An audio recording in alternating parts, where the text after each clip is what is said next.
soon as you drive down this quarter-mile stretch of road in Sanford, Florida, you can see orbs of light crossing the highway. Some people have even reported seeing hitchhikers, but when they stop to pick them up, no one's there.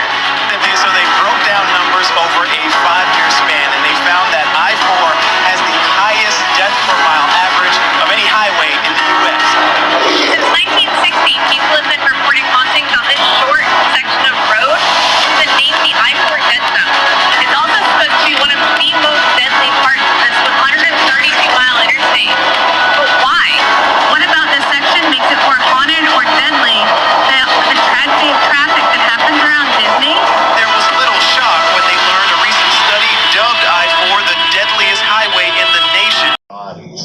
But instead just removes most of the headstones and construction begins. From the day it opens in 1965, Florida's I-4 starts racking up a disturbing death toll. On opening day, in fact, a tractor trailer jackknives just above the graves, resulting in fatalities. Between 2011 and 2015, 165 people are killed on this little stretch of road, earning it yet another nickname, America's Deadliest Highway. It really is incredibly dangerous, but people aren't sure, is this some sort of engineering issue, or is there something supernatural at play? So the bottom line is a lot of locals advise building this into your travel plans and suggest that you try the scenic route. The strange sightings along I-4 could inspire a Hollywood horror movie, but they haven't yet. What is going on, YouTube world? It's Jay Coffee on the vid, back at it, and that's a movie I want to see, man. The Dead Zone, the I-4, the stretch of Florida highway. It's apparently cursed. I've never heard of this, man. I lived in Florida before. It was a rough time for me, man, but a lot better than where I'm at now, man. I don't want to get on here crying and speaking about, but comment, guys, subscribe to the channel, and you know, tap in with me on these live streams so we can talk more and you guys can call in. But getting back to what we're talking about, what some would call the Sunshine State, the great state of Florida. I always was like, right before I moved there, I heard of sinkholes, that situation that happened back in, what was it, like 2012, 2013, somewhere in that time frame, that was Seffner, Florida. I had never heard of it before. I didn't even know what a sinkhole was, and I saw that on the news, heard about that horrific tragedy where that guy was swallowed alive while sleeping in bed. Needless to say, man, I was bugging. I was like, man, I don't want to live there. But as I did more research about it, I found out the part that I lived in was moving to the Gulf Coast, Southwest Florida, wasn't as sinkhole active, if you will, the way the earth was made up. But I believe this stretch of the highway where we're talking about, from, what do they say, it connects Tampa over to Daytona, if I'm not mistaken. I think that's near a sinkhole alley, I believe. I don't know, all you Floridians or those in the know, leave what you know in the comments below. Again, don't forget to subscribe, like the video, come coffee talk with me. But my point in bringing that all up is, the more I researched about Florida when I was moving there, I kind of come across a theory a lot of people were laying out, almost kind of saying that the way Florida, this all depends on what people think about Mother Nature, mankind, and you know, what we do to Mother Earth is not very nice, right? We exploit it, we fluck it up. It almost feels like it's a lost cause if you're trying to be mindful of it. Like, there's the big corporations are running ish and doing all kinds of damage anyway. What can we really do? I mean, but at the end of the day, it's no excuse to be negative just because someone else is. But what I'm trying to decipher through all this commentary here is that Florida almost seemed like land that mankind really was never supposed to inhabit. Like, the fact that it from my understanding, again, correct me if I'm wrong, is receding, like disappearing. The ocean's coming more into the land. Sinkholes are real active there. You can't have basements in a lot of, or anywhere, right? I don't know. Up north, everyone had a basement. That was just a part of life. Most people, the basement was like your rec room or whatever. Parents would be like, go run around in the basement or go outside or leave me alone or I'm gonna bust you upside your head. But I don't know yet. It always just kind of seems like Mother Earth fights back the most against man living in Florida. Like there's all kinds of acts of God and such to try to warn people, if you will. But getting back into this dead zone and these ghost stories and this cursed situation, here we are in 2025 now, and I feel like most people feel that extraterrestrials are real, ghosts, curses, Hollywood.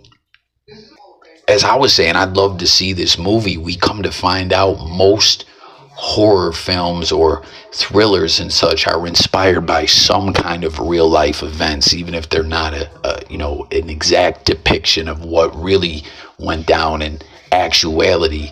There's some kind of art imitating life, if you will. But I just feel like at this point in time we're in now, most people believe, like myself, that those kinds of things that seem out of the realms of possibility of reality are indeed real in some form or fashion. And I really think we're leading into this spiritual warfare time, man, where things are really going down. As with, again, I know I'm getting a bit off topic. I'm all over the place. The extraterrestrial part of the conversation. It seems that most people have had these close calls and report these telepathic conversations, if you will. It seems like technology is like the downfall of mankind, or it's going to be, or has been in the past. As you know, there's a lot of people that believe mankind was very advanced and came to like an extinction level event type deal multiple times, and that we're on the verge of that once again, as well as what you believe spiritually and with the creator and them coming back and such. I'm thinking 2027, between now and then, there's some real wild ish going on, and we all need to get right with our creator and get our spirit selves together and just become balanced and right our wrongs and be better people. So please comment your thoughts about all of that in the comments.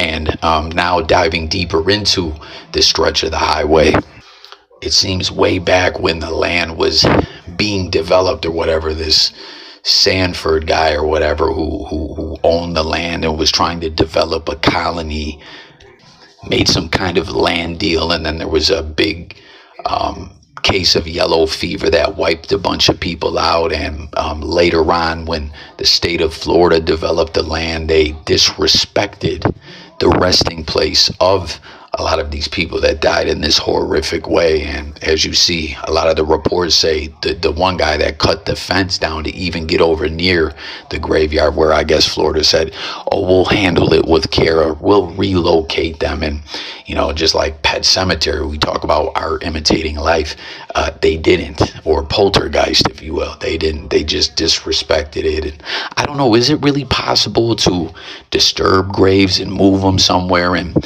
what is the chances that with other civilizations and time periods existing in the past in which we don't know of, that there's many grave sites that have been disrespected and desecrated, some without even people intending to do so, just not knowing that it's there, But with this situation, though, it said the guy that cut the fence down, his house burned down the very night in which he did it. And as they never did what they said and respectfully moved these remains, the place has just been cursed. And like you are like hitchhikers that aren't really there, wild ghost looking horses, some woman jumping into the middle of the road, orbs, all kinds of mechanical and electrical malfunctions, almost kind of sounding like the Bermuda Triangle, but in form of a highway or something like that. It's wild. It's shocking. I've never heard of this. You know, I did a lot of research about Florida and ghost stories and different things. And I actually just saw this on this Dan Aykroyd mystery show, which I'm kind of hooked on right now, man. Comment if you watch about the show. Comment if you know about this dead zone thing. If you lived out that way and you've experienced it firsthand, you know, like when I lived in Florida, I've shared in the past with those that flock with the channel that I saw so many fatalities on a highway. I didn't live out this way, you know what I mean? And I had a close loved one that almost perished in a car crash and they lived. But the county that I lived on, again, which isn't near where we're talking about here, this dead zone stretch of the highway, it had like a 2-month or a month and a half period one year where there was like at least one road fatality every day. It was wild, man. But apparently that's nothing compared to what has happened on this stretch of highway from the very day it became the I-4. Apparently there was a big shrimp truck that jackknife, killing all kinds of people. Like, it's just some real spooky-ish. So with all that being said, again, let's talk about it in the comments. If you're new to the channel, please subscribe. All over here, it's just about talking with you guys. Comment your thoughts about everything we covered. And just aside from this, if you've ever experienced supernatural stuff or ghost stuff or extraterrestrial, like, I want to talk about it all. I really want to get into covering a lot of this stuff on the channel. So thanks for tuning in. Spooky-ish. It's Coffee on the Vid. Look forward to talking to all you guys. And yeah, let me know if you watch this Dan Aykroyd show as well, man. Shit's wild. Peace.